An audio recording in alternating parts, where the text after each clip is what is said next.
जय सिया राम दोस्तों, मैं नरेंद्र वर्मा भक्ति स्टोरी चैनल में आपका एक बार से फिर स्वागत अभिनंदन करता हूं। जैसा कि अभी नवरात्रे समाप्त हुए हैं, आज मंगलवार है। आज मैं आपको हनुमान जयंती भी आने वाली है, 12 अप्रैल यानी कि शनिवार की हनुमान जयंती है। आज मैं कुछ हनुमान जी की आपको ऐसी बातें बताऊंगा जो आपको नहीं पता और क्या क्या उनसे फ़ायदे हो सकते हैं।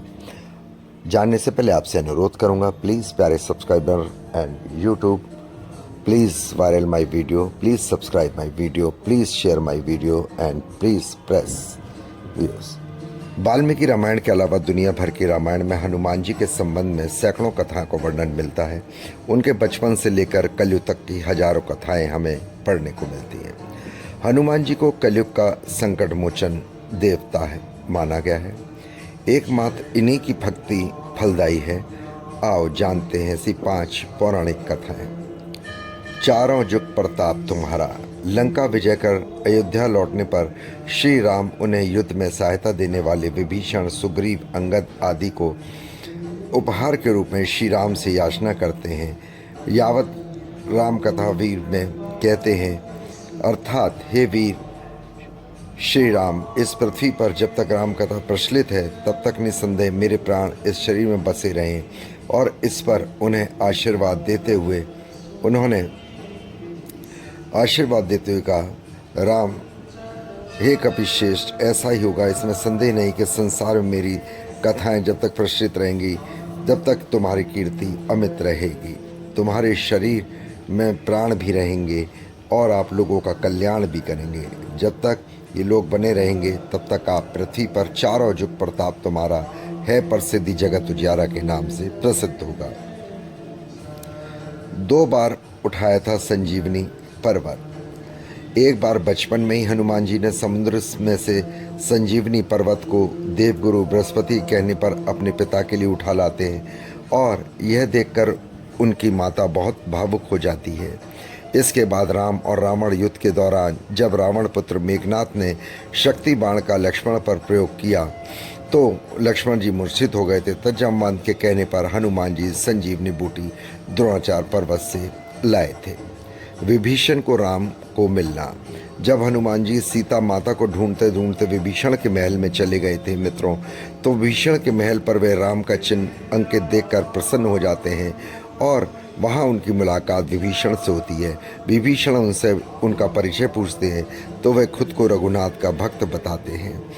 हनुमान और विभीषण का लंबा संवाद होता है और हनुमान जी जान जाते हैं कि ये काम के व्यक्ति हैं और उन्होंने श्री राम से विभीषण को बाद में मिलाया। कथा हम सब जानते हैं। सुग्रीव कहते हैं, रघुनाथ जी सुनिए, क्षमा चाहता हूँ, रावण के भाई मिलने आया है, क्षमा चाहता हूँ। प्रभु कहते हैं, हे मित्र, तुम क्या समझते हो? वानर राज सुग्रीव ने कहा, हे नाथ, राक्षसों की माया जानी नहीं जाती, यह इच्छानुसार रूप बदलते हैं। किस कारण आया है? ऐसे में हनुमान जी सभी को दिलासा देते हैं और राम भी कहते हैं कि मेरा प्रण है कि शरणागत को भय को हर कर लेना चाहिए। इस तरह हनुमान जी के कारण श्री राम विभीषण का मिलना सुनिश्चित हुआ।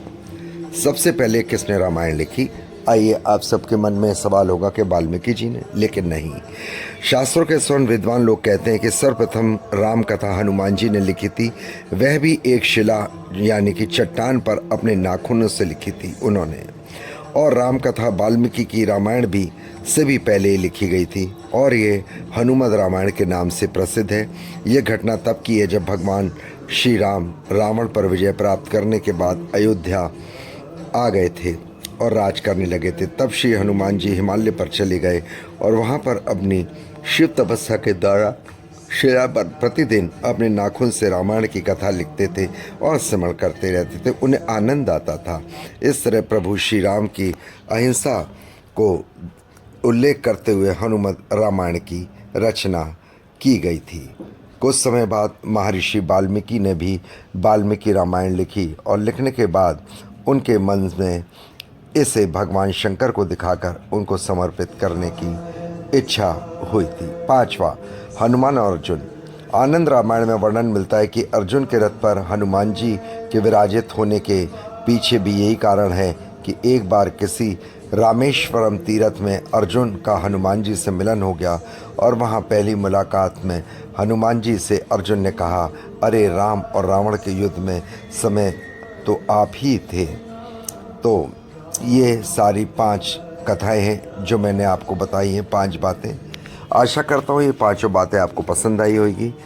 जय सिया राम कमेंट्स बॉक्स में ज़रूर लिखे, पुण्य के भागी बना करें।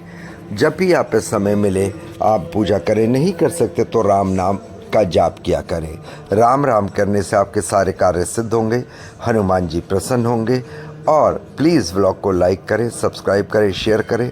I will request to YouTube, please viral, please like, please share my video also. Thank you. जय सिया राम, जय श्री राम।